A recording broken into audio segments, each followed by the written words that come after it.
Malaysia mahu tindakan keras diambil terhadap pihak yang bertanggungjawab ke atas tragedi pesawat syarikat penerbangan Malaysia Airlines MH17.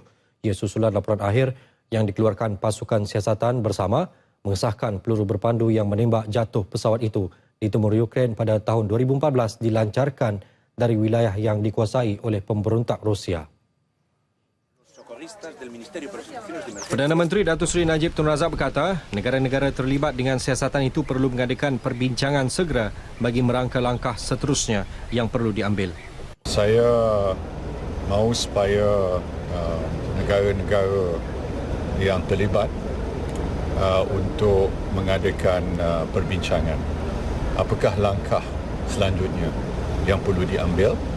Kerana kita telah janji kepada keluarga mangsa MH17 bahawasanya kita akan melakukan apa sahaja yang sedaya upaya untuk menuntut keadilan.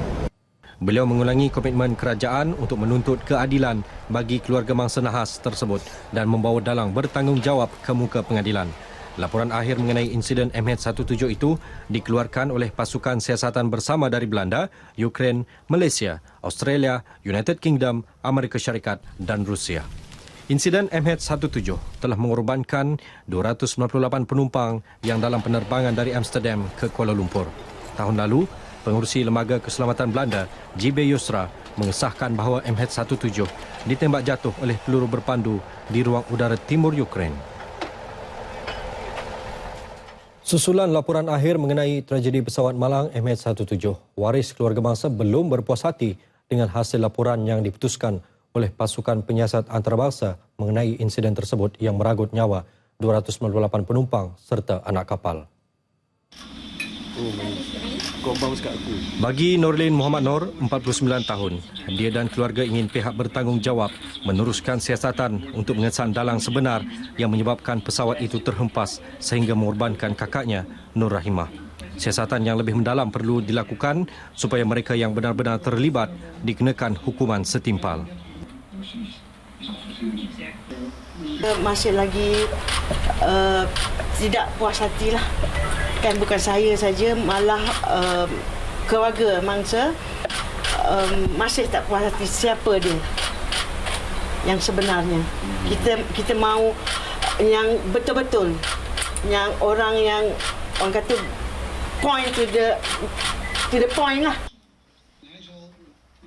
Dalam masa sama, beliau dan keluarga turut bersyukur kerana hasil laporan interim daripada pihak pendakwa raya MH17 sedikit sebanyak memberi maklumat kepada waris keluarga mangsa mengenai bagaimana tragedi itu berlaku. Beliau berkata demikian ketika ditemui pemberita di rumahnya di Tambun. Nur Rahimah merupakan seorang daripada 43 rakyat Malaysia yang terkorban dalam nahas itu dan pernah bertugas sebagai setiausaha di Kedutaan Malaysia di Jerman selain penterjemah di Geneva, Switzerland. Pasukan penyiasat antarabangsa yang diketuai Belanda memutuskan pesawat MH17 ditembak jatuh oleh peluru berpandu buatan Rusia di kawasan bergolak yang dikawal puak pemberontak di selatan Ukraine pada 17 Julai 2014.